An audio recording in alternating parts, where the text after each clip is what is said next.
Is Russia actually winning the war in Ukraine? Because if you believe the headlines, you might think Putin's forces are steamrolling toward victory. But what if I told you that at their current pace, it would take Russia over 230 years to fully conquer Ukraine?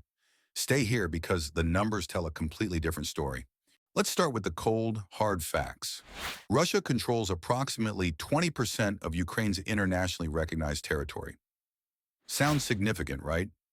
But here's what they don't tell you. In the entire year of 2024, Russia gained just 4,300 square kilometers. That's only 0.6% of Ukraine's total territory. Think about that for a second. After mobilizing hundreds of thousands of troops, burning through Soviet-era stockpiles, and restructuring their entire economy for war, they managed to capture an area smaller than most U.S. states. The math is brutal. At this rate of territorial gain, it would literally take over 2 centuries to conquer all of Ukraine. But territorial gains are just the surface. What's happening beneath tells a far more devastating story. Here's what should terrify every Russian strategist.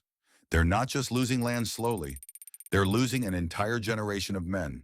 And the demographic crisis this has created might be the real war that Russia can never win. The human cost is staggering beyond imagination. Conservative estimates put Russian casualties, killed and wounded, between 750,000 and 975,000 soldiers. To put that in perspective, that's more than the entire population of San Francisco wiped out or permanently disabled. But here's the deeper crisis. Roughly 820,000 to 920,000 draft-age Russian men have fled the country since mobilization began. These aren't just numbers. These are the engineers, programmers, doctors, and skilled workers that Russia desperately needs for its future. They voted with their feet, and they're not coming back. Russia's fertility rate has been below replacement levels since the 1990s. They were already facing a demographic winter, but now they've accelerated it by decades. You cannot build a modern economy or military when your youngest, most capable population is either dead, wounded, or living in exile. This isn't just a military defeat, it's national suicide in slow motion. But how did we get here? How did a military that many considered the world's second most powerful end up in this predicament? The answer lies in one catastrophic miscalculation that defined everything that followed: the Battle of Hostomel Airport. February 24th, 2022, Russian paratroopers attempted to seize Hostomel Airport outside Kyiv in what was supposed to be a textbook airborne assault. The plan was elegant: capture the airport, fly in heavy equipment, and be in Kyiv within 72 hours. The war would be over before it began.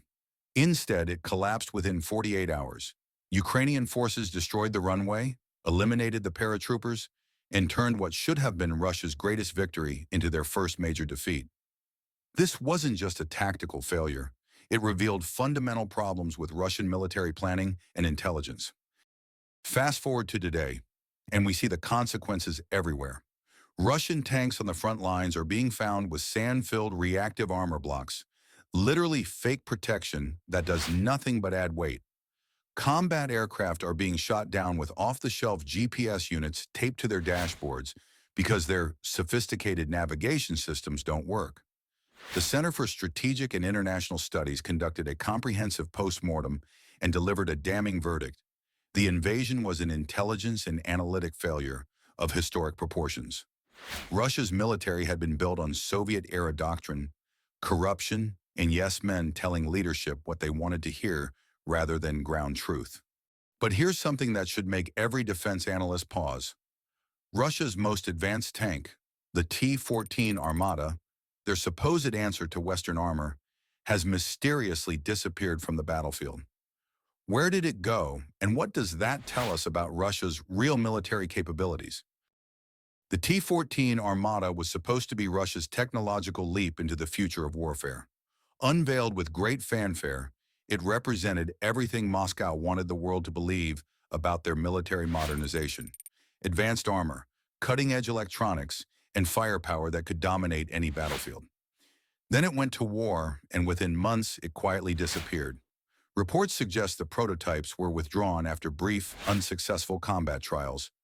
Instead, we're now seeing Soviet-era T-55 and T-62 tanks designs from the 1940s and 1960s, being pulled from storage and sent to the front lines. Picture this: Ukrainian forces equipped with modern Western anti-tank missiles and precision-guided munitions, facing off against tanks that were already obsolete when their grandfathers were born. It's not just a technological gap.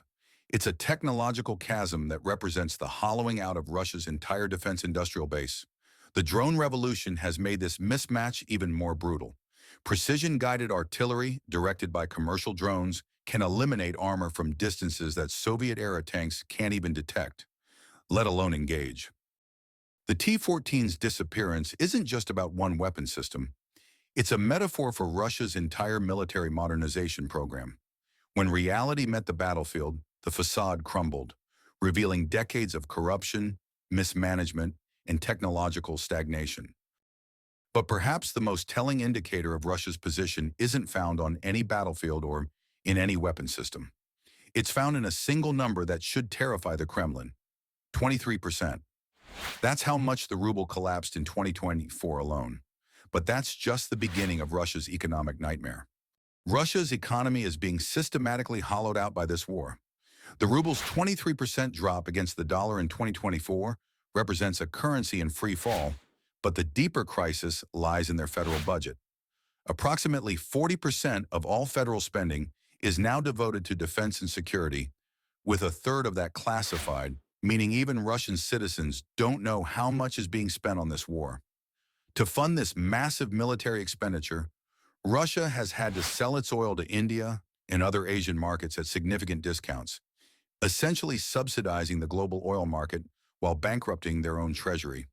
They're trading their most valuable resource for a fraction of its worth just to keep the war machine running. This creates a vicious cycle. The longer the war continues, the weaker Russia's economy becomes. The weaker their economy becomes, the less they can afford to continue the war. But they also can't afford to stop, because withdrawal would trigger a legitimacy crisis that could topple the entire regime. Putin has painted himself into a corner with three doors: escalation, withdrawal, or negotiation. Escalation risks nuclear retaliation and global condemnation. Withdrawal would imperil regime legitimacy and economic stability. And negotiation is blocked by irreconcilable demands. Putin insists Ukraine abandon NATO plans and cede occupied regions, which Ukraine categorically rejects. If this analysis is opening your eyes to the real situation, hit that like button and subscribe for more data-driven geopolitical analysis. Because understanding what's really happening requires looking beyond the headlines. Here's the terrifying irony. Russia's invasion has achieved the exact opposite of its strategic objectives. NATO hasn't been weakened. It's been revitalized. Finland and Sweden have joined, doubling the alliance's land border with Russia. Germany has approved a €100 billion rearmament fund. Poland is expanding its army to 300,000 troops. Alliance unity is at a record high. So is Russia winning the war in Ukraine? The answer is definitively no. They're not winning militarily, economically, demographically, or strategically. Every metric that matters shows a nation in decline, burning through its future for minimal territorial gains. But here's what should concern everyone. A cornered, nuclear-armed state facing potential fragmentation is perhaps more dangerous than a confident, expanding one. Some analysts warn Russia could face a Soviet or Yugoslavia-style breakup if defeat deepens, raising questions about nuclear weapons inheritance and regional stability. The real question isn't whether Russia is winning, it's whether they can find a way to stop losing before they lose everything. That's a wrap on today's video. If you enjoyed it, smash that like button. Subscribe for more content like this, and let us know in the comments what you'd like to see next. Thanks for watching, and we'll see you soon.